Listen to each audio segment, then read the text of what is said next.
ایک حدیث میں ہے الدعاء هو العبادہ، دعا ہی عبادت ہے یا دعا عبادت ہی ہے؟ دعا عبادت ہے خالص۔ آدمی یہ سمجھتا ہے کہ نماز، روزہ، حج، زکوٰۃ، طواف، تلاوت، یاد الہی، ذکر الہی یہ عبادتیں ہیں، اور جب دعا مانگتا ہے تو انسان سمجھتا ہے کہ جس طرح سے تسبیحات پڑھتے ہیں، ذکر کر لیتے ہیں، اسی طریقے سے دعا بھی ایک عمل ہے، یا یہ سمجھتا ہے کہ دعا میں اپنے ذاتی مفادات کے جو دنیا سے یا دین سے متعلق ہیں وہ اللہ سے سوال کر رہا ہوں، تو یہ تو میری ہی حاجت ہوئی، میرا ہی کام ہوا۔ حدیث پاک میں فرمایا گیا کہ دعا ہی عبادت ہے، یعنی عبادت کی گویا کہ جڑ ہے، خالص عبادت ہے، عبادت محض ہیں۔ کچھ عبادتیں محض ہوتی ہیں، جیسا کہ نماز ہے، روزہ ہے، حج ہے، زکوٰۃ ہے، تلاوت ہے۔ کچھ عبادتیں وہ ہیں کہ جو عبادت تو ہیں لیکن عبادت محض نہیں ہیں، وہ خالص عبادت نہیں ہے، اپنی ذات سے عبادت نہیں ہے، بلکہ وہ کسی عبادت کا وسیلہ ہیں، ذریعہ ہیں، سبب ہیں یا راستہ ہیں، جیسا کہ وضو کرنا، ہوائی جہاز میں بیٹھنا یا اونٹ کی سواری کرنا یا پانی کے جہاز میں بیٹھنا اپنی ذات سے کوئی عبادت نہیں ہے، لیکن ایک شخص راہ خدا میں جا رہا ہے، وہ حج بیت اللہ کے لیے جا رہا ہے، اگر وہ ہوائی جہاز میں بیٹھ کر کے یا پانی کے جہاز میں بیٹھ کر کے یا اونٹنی پر بیٹھ کر کے سفر کر رہا ہے تو یہ سواری اختیار کر لینا بھی عبادت ہے، لیکن یہ عبادت وسیلے کے طور پر ہے، ذریعے کے طور پر ہے۔ یہی سفر اگر اس انسان کا حج کے ارادے سے نہ ہو، مان لیجئے کہ کسی دنیا داری کی وجہ سے ہو، نیت اس کے اندر خالص دنیا دارانہ ہو، تو اس کا اجر و ثواب نہیں ہے، اور اگر کسی گناہ کے لیے ایک سفر کر رہا ہے تو وہ سوار ہونا ہی فی نفسی گناہ بن جائے گا۔ ایک حدیث پاک میں فرمایا گیا الدعاء مخ العبادہ، دعا عبادت کا مغز ہے، دعا عبادت کا مغز ہے، بھیجا لب لباب، خلاصہ۔ جس طرح رف کے اندر سے ایک ٹال نکلتی ہے، ایک مال نکلتا ہے، پھر مال کے اندر سے کئی قسم کے مال نکلتے ہیں، کم از کم 3 طرح کے نکلتے ہیں، ایک بڑھیا ہوتا ہے، ایک درمیانی ہوتا ہے، ایک گھٹیا ہوتا ہے۔ اس بڑھیا سے اوپر بھی چند پیس ہوتے ہیں جس کو کہ جیون کہا جاتا ہے، جو پوری رف کا خلاصہ ہوتا ہے۔ دعا کے بارے میں بتلایا گیا الدعاء مخ العبادہ، دعا عبادت کا مغز ہے۔ جناب رسالت مآب علیہ السلام پر نماز کا فریضہ بعد پر عائد ہوا ہے، نماز کا فریضہ بعد میں عائد ہوا ہے، زکوٰۃ، صیام، روزے، حج یہ احکامات بعد میں آئے ہیں۔ کوہ حرا میں جا کر کے، کوہ طور میں جا کر کے جناب رسالت مآب علیہ السلام کون سی عبادت انجام دیا کرتے تھے؟ وہاں یاد الہی، ذکر الہی اور دعاؤں کے اندر مصروف اور مشغول رہا کرتے تھے۔ دعا اور تلاوت یہ دونوں ایسے عمل ہیں جس کے اندر بندہ اپنے پروردگار سے راز و نیاز کرتا ہے، ہم کلام ہوتا ہے، وہ محو گفتگو ہوتا ہے۔ جس طرح انبیاء کرام علیہ السلام میں سے موسیٰ علیہ السلام کوہ طور پر جاتے تھے، حق تعالی شانہ سے گفتگو کیا کرتے تھے، باتیں کیا کرتے تھے۔ تلاوت کرنے والا جس وقت اللہ کے کلام کو پڑھ رہا ہوتا ہے تو ایسا منظر ہوتا ہے وہ اپنے پروردگار سے مناجات کر رہا ہوتا ہے۔ دعا وہ پاکیزہ عمل ہے جس کے اندر بندہ ایک عبادت میں مصروف ہوتا ہے، یہ بھی ہے، اور جس طریقے سے بعض مراد میں ہیں، بعض یاد الہی ایسی ہیں کہ انسان اس کے اندر احتساباً یعنی تصور کرتے ہوئے، سوچتے ہوئے، ایمان کی حالت میں ثواب کی نیت کرتے ہوئے، ثواب کی امید رکھتے ہوئے، اللہ کے ہاں سے اجر و ثواب کا ارادہ رکھتے ہوئے آدمی کچھ سوچتا ہے تنہائی کے اندر، اس سے ایمان بنتا ہے۔ اس لیے بعض غیب درجے کی روایتوں کے اندر یہ کہا گیا ہے کہ تھوڑی دیر کا غور و فکر کرنا یہ 60 سال، اور بعض روایات میں آتا ہے کہ 70 سال عبادت سے بہتر ہے۔ تو وہ غور و فکر اس لیے کہ اس غور و فکر کے کرنے سے ایمان بڑھتا ہے، ایمان بنتا ہے۔ دعا کے اندر بھی یہ کیفیت ہوتی ہے کہ دعا کے اندر بندہ اپنے مالک و مولا سے گفتگو کر رہا ہوتا ہے، بات کیا کر رہا ہوتا ہے۔ کبھی کبھی ایسا ہوتا ہے کہ یہ شخص بہت ضروری بات فون پر یا موبائل پہ کر رہا ہے، بہت ضروری بات، مان لو کہ کروڑوں کی بات ہے۔ اب اگر اس وقت میں کوئی بچہ یا کوئی دوست غیر ضروری بات اس سے کچھ کرنا چاہے تو وہ اس کو کہتا ہے کہ بھائی ابھی کام میں ہوں، ضروری بات ہے، ابھی خاموش رہو، بعد میں کرنا بات۔ جس طریقے سے انسان دنیاوی اعتبار سے یہ خیال کرتا ہے، دعا کے اندر بھی انسان کو یہ خیال کرنا چاہیے کہ میں اس وقت میں میرے مالک و مولا سے بات کر رہا ہوں، اس کو میں اپنی حاجت کا رکھ رہا ہوں۔ حدیث پاک کے اندر یہ بھی بتلایا گیا کہ بندہ جب پروردگار سے دعا مانگتا ہے تو پروردگار خوش ہوتا ہے۔ یعنی دنیا کے اندر اگر کوئی شخص کسی سے کچھ طلب کر لے، ایک دفعہ یا دو دفعہ یا تین دفعہ، تو وہ اس سے کترانے لگتا ہے، اس کو دیکھ کر کے وہ راستہ بدل لیتا ہے۔ بعض لوگ جن کو پاس بعد میں چل کر کے مال اور دولت ان کو حاصل ہو جاتا ہے تو وہ اپنے غریب رشتہ داروں، پڑوسیوں اور اپنے دوستوں یاروں تک کو چھوڑنے لگتے ہیں۔ مجھے میرے ایک دوست مفتی ہیں، فاضل دوست، انہوں نے بتلایا کہ ایک شخص نے ان کو فون کیا کہ مفتی صاحب میں بہت ہی خوشحال رہا ہوں، میرے ہاں بقرعید کے تینوں دنوں میں ہر دن کئی جانور قربان ہوا کرتے تھے۔ میں یار دوستوں کے ہاں ایک کے ہاں چن کر کے بڑی مقدار کے اندر گوشت بھیجا کرتا تھا، رشتہ داروں میں بھی دیا کرتا تھا۔ 2-2.5 سال سے میرے میں حالات آئے اور ایسے حالات آ گئے کہ میں ایک چھوٹا جانور بھی اپنے ہاں نہیں کر سکا۔ 3 دن پورے تہوار کے گزر گئے، مجھے کسی ایک دوست نے ایک بوٹی لا کر کے نہیں دی ہے۔ تو دنیا کے اعتبار سے آدمی کسی سے سوال کرتا ہے، مانگتا ہے تو وہ اس سے تنگ دل ہوتا ہے، اور پروردگار کا معاملہ یہ ہے کہ اس سے جتنا کوئی مانگتا ہے وہ اس سے اتنا خوش ہوتا ہے۔ دعوت اور دعا یہ انبیاء کرام کی پہچان، علامات اور نشانیوں میں سے ہے۔ یعنی انبیاء کرام علیہ السلام 2 عمل جو سب سے زیادہ کیا کرتے تھے، دن میں دعوت کا اور رات میں دعا کا، پروردگار سے مانگنا، پروردگار سے لینا۔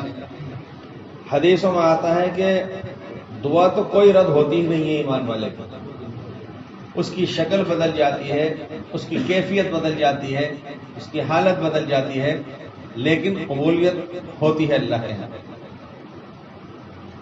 بچپن میں سنا تھا کہ شیخ سعدی علیہ رحمہ نے واقعہ لکھا ہے کہ ایک بت پرست جب اپنے بت کو کہتے ہیں صنم کی پوجا کیا کرتا تھا، عبادت کیا کرتا تھا، وہ اس کو پکار رہا تھا اپنے خاص مقصد کی تکمیل کے لیے، ایک عرصہ دراز تک جو متعین تھا وہ پکارتا رہا اور اس کے سامنے وہ ڈھوک دیتا رہا، لیکن اس کا مقصد پورا نہیں ہوا۔ ایک مرتبہ کچھ جھنجلا کر کے، کچھ چڑچڑا کر کے اس نے نازیبا انداز میں جھڑک کر کے کہہ دیا کہ اتنے سال تک کہا اور میرا کام نہیں ہوا، وہ لفظ صنم کے بجائے اس کے منہ سے سمجھ نکل گیا۔ وہ غلطی تھی، وہ سبقت لسانی تھی، وہ زبان کی لڑکھڑاہٹ تھی کہ بجائے صنم بولنے کے اس کے زبان سے سمجھ نکل گیا۔ پروردگار نے فرشتے کو حکم دیا ایسا کام کر دیا جائے۔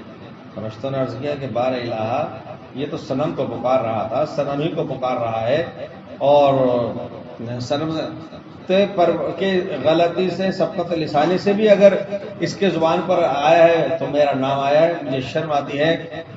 چنانچہ اس کا وقاف ہوا۔ اس نے جب دیکھا کہ سبقت لسانی اور مغالطے کے اندر جو الفاظ زبان سے نکل گئے اسی میں جب پروردگار عالم نے کام بنا دیا تو وہ پھر اس طرح مائل ہو گیا۔ دعا کے اندر آدمی اپنے آپ کو، حدیث میں آتا ہے کہ آدمی اپنے آپ کو منگتا مانے، منگتا سمجھے، صرف ظاہری زبان سے اظہار نہ ہو بلکہ دل کی حقیقت سے یہ اعتراف ہو، یہ حقیقت واقعہ ہو کہ میں منگتا ہوں، میں بھکاری ہوں، میں جھولی پھیلائے ہوئے ہوں، میں خالق ارض و سما سے کچھ مانگ رہا ہوں۔ مولانا اظہار الحسن صاحب رحمۃ اللہ علیہ نے حدیث کے سبق میں یہ واقعہ سنایا تھا کہ اکبر بادشاہ کے دربار میں، اکبر بادشاہ کے زمانے میں وہ شکار پہ کہیں گئے جنگل میں، کچھ اپنے ہمراہیوں سے، اپنے ملازمین سے وہ الگ ہو گئے، بچھڑ گئے۔ بعض دفعہ کسی شکار کے پیچھے، ہرنی کے پیچھے گھوڑا دوڑ لیتا ہے تو وہ آگے پیچھے ہو ہی سکتا ہے، اور وہ بادشاہ سلامت کا خود کا اگر گھوڑا ہو تو ظاہر ہے کہ وہ عمرہ گزرا کے گھوڑوں سے تو زیادہ ہی بہتر ہوگا۔ بہرحال وہ ایک جھونپڑا نظر آیا، وہاں پر بیٹھے، پیاس بھی لگی، پانی بھی پیا، خوش ہوئے، اور اس سے کہا کہ بھائی کبھی تمہارا آنا ہو تو قلعے میں ہم سے ملنا۔ بھائی کون ہو کہ ہم دلی کے بادشاہ ہیں۔ خیر بہرحال یہ بات بنی، اس کے بعد میں اتنے میں تو تلاش کرتے ہوئے اکبر بادشاہ کے حواریین آ گئے، ملے، اس کے یقین آ گئے ہاں بادشاہ سلامت ہے۔ جب کبھی کوئی ضرورت اس کو پڑی تو اس نے سوچا کہ چلو لال قلعے کا رخ کیا جائے، اب وہ آگرے کا ہو قلعہ جائے۔ خیر صاحب وہ آیا اور دروازے پہ جب وہ گفت و شنید ہوئی، پھر وہاں تک بات پہنچائی کہ بادشاہ تک اس کو یاد تھا، اس نے بلوا لیا اور اس سے کہا کہ تم شاہی مہمان ہو، یہاں ٹھہرو، رکو، رہو۔ مقصد یہ تھا کہ جانے لگے گا اس سے پہلے کچھ اس کو نواز دیا جائے گا۔ رات میں جو مولانا اظہار صاحب نے سنا وہ سنا رہا ہوں، بتاؤں۔ رات میں اس شخص کو کچھ رونے کی آواز آئی تو اس نے پوچھا شاہی ملازمین سے یہ رونے کی آواز کس کی آ رہی ہے، کہاں سے آ رہی ہے؟ قلعے محلہ کے اندر رونے کی آواز؟ بتلایا گیا کہ بادشاہ سلامت کی آواز ہے، کہ ان کو کیا درد ہو رہا ہے، کو تکلیف ہو رہی ہے؟ نہیں، وہ مانگ رہے ہیں۔ کیا کس سے مانگ رہے ہیں؟ اللہ تعالیٰ سے مانگ رہے ہیں۔ خیر وہ بات ہوئی، اور یہ تو مانگتے ہی ہیں۔ دوسرے دن خیر جب بات ہوئی، بادشاہ سلامت نے کہا کہ بھائی کچھ تمہیں دیا جائے، مانگو، کیا مانگتے ہو؟ اور اس نے کہا کہ منگتے سے میں مانگوں گا، جس سے رات کو خود مانگ رہے تھے اسی سے مانگ لوں گا۔ اب واقعہ تاریخی استنادی حیثیت سے چاہے کچھ بھی حیثیت رکھتا ہو، لیکن درس عبرت تو ہے ہی ہے کہ جب بادشاہ سلامت خود کسی اور سے مانگ رہے ہیں تو اسی سے میں تو نہ مانگ لوں۔ لہذا دعا کے اندر آدمی اظہار نہ کرے، اعتراف کرے۔ اظہار کے اندر یہ ہے کہ آدمی زبان سے کوئی بات کہتا ہے لیکن اس کا دل منظور نہیں کرتا اس بات کو، وہ نہیں چاہتا کہ دوسرے کو اس کو اسی طرح سے کہے۔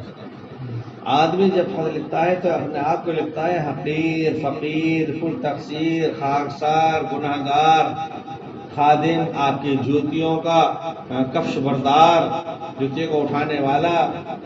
لیکن اگر کوئی شخص اس کو خط لکھے اور اس میں یہ القاب آدھا لکھ دے، محترم علی مقام، واجب الاحترام جناب حضرت علامہ فہامہ مولانا، خاکسار، حقیر، فقیر، پر تقصیر، پھر دیکھیے کہ اس کی پیشانی کا بل کس طرح کا ہوتا ہے، اس کی بھویں کیسے چڑھتی ہیں، اس کی پیشانی کے اوپر دو سرخ پھڑکتی ہوئی نسیں کیا اثر دکھاتی ہیں۔ اس کا مطلب یہ ہے کہ وہ اظہار تو کر رہا ہے، اعتراف نہیں کر رہا۔ مجھ سے ایک صاحب تھے، ٹوپ کے تھے، کہہ دوں کیا نام نہیں پتا لگتا، ٹوپ کے تھے وہ، لیکن تو وہ جاتے میں تو خیر ایسے تھے نہیں مجھ سے، لیکن پڑھنا سنا تو مجھ سے وہ بار بار پوچھتے تھے کہ میں کیسا پڑھتا ہوں۔ میں نے کہا اچھا پڑھتا ہے۔ ایک دفعہ سیر ہو گئے، میں بھی کپڑے دھو رہا تھا، وہ بھی کپڑے دھو رہے تھے، ہے 25-26 سال پرانی بات۔ اصرار کرنا نہیں، آپ کو آج تو بتلانا ہی پڑے گا کہ میں قرآن کیسا پڑھتا ہوں۔ تو وہ یہ اس طرح پڑھتے تھے وہ والا۔ تو میں ان کو دو جگہ تھی، وہ دو میں سے یہ بھی تھی تو بتلا دی کہ آپ اس طرح پڑھتے ہیں۔ یہ میرا یہ کہنا تھا تو وہ جو بھڑکے ہیں، بھڑکے ہیں، ایسا لگ رہا تھا جیسے کہ کوئی بڑا باؤنڈر ہونے والا۔ تو اب سمجھ میں آیا بعد میں بھولا آدمی، جب تک آدمی کو تجربہ نہیں ہوتا تو آدمی بھولا والا ہی ہوتا ہے، بھولا والا تھا۔ میں حقیقت میں سمجھا کہ بیچارہ سچی میں کہہ رہا ہے کہ کوئی کبھی یہ بتائے۔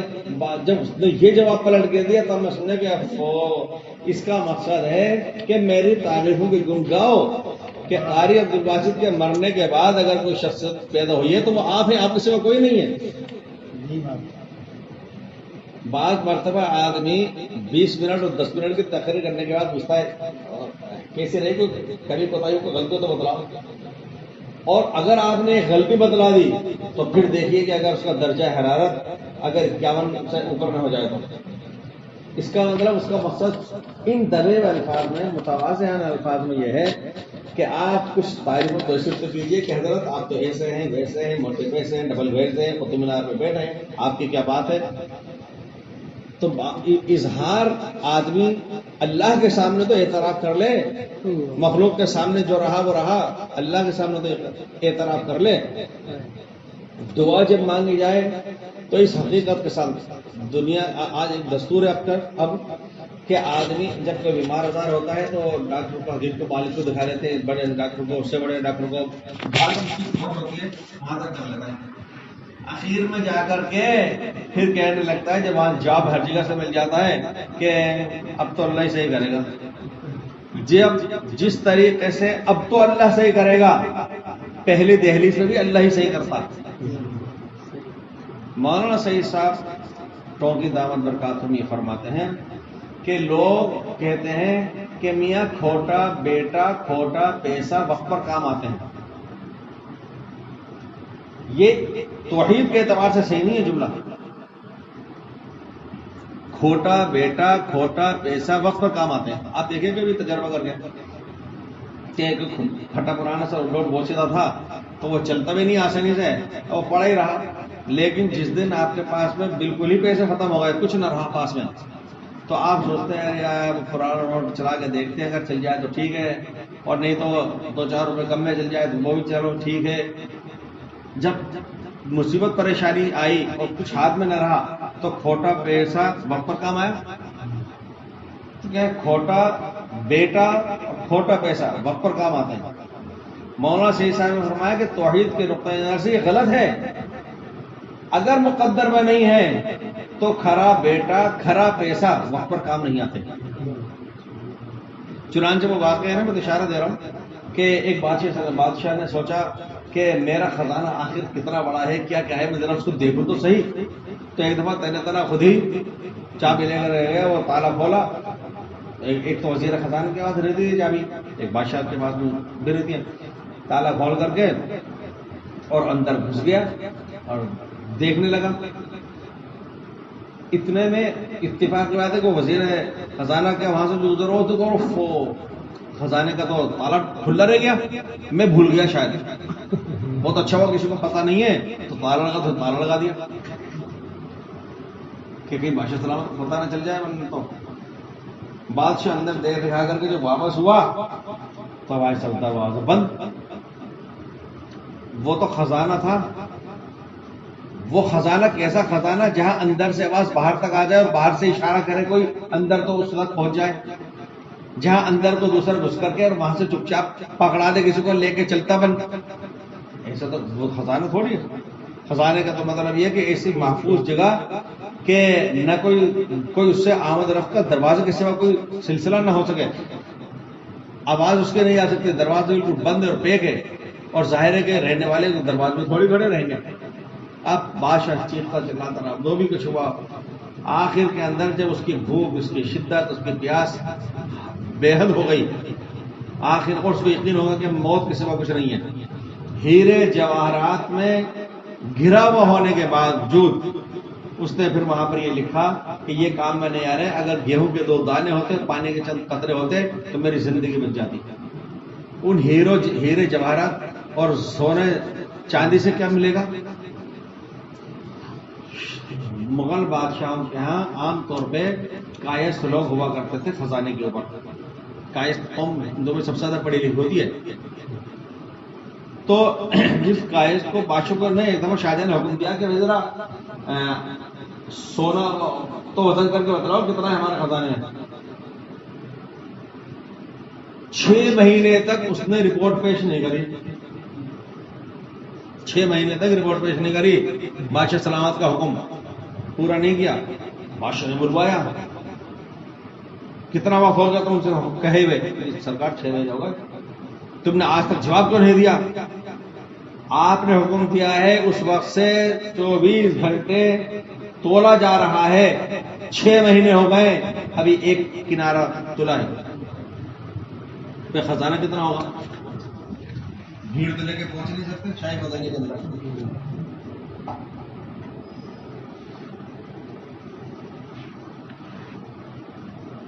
تو بادشاہ یہ تو صحیح ہے کہ کھوٹا سکہ وقت پر کام آ رہا ہے. بادشاہ کے مقدم میں اگر نہیں تھی زندگی تو کھرے سکے اور ہیرے جواہرات کام میں نہیں آئے. ایک بات یہ فرماتے ہیں مولانا سید صاحب کہ یہ جو بات کہی جاتی ہے کہ اگر ایسا ہوتا تو ایسا ہو جاتا, اگر ہم یوں کرتے تو یوں ہو جاتا. وہ کہنے لگے کہ اگر مقدر میں وہ ہونا ہوتا تو یوں کیوں ہوتا. یہ اگرچہ کی روٹی مگرچہ کی دال چنانچہ کی چٹنی بڑی مزیدار. ریل کا ٹائم ہے 5 بجے کا فکس, پنک سٹی کا ٹائم تھا 5 بجے کا. ایک آدمی شام کے 5 بجے کا ٹائم ہے, وہ فجر کی نماز پڑھ کر کے جا کے بیٹھ گیا. اب بار بار گھڑی بھی دیکھ رہا ہے, گاڑی بہت لیٹ ہے, گاڑی بہت لیٹ ہے. گاڑی لیٹ ہے یا یہ جلدی مچا رہا ہے وقت سے پہلے؟ ظاہر ہے گاڑی تو اپنے وقت پر آ رہی ہے اپنے وقت پر, یہ جلدی مچا رہا ہے.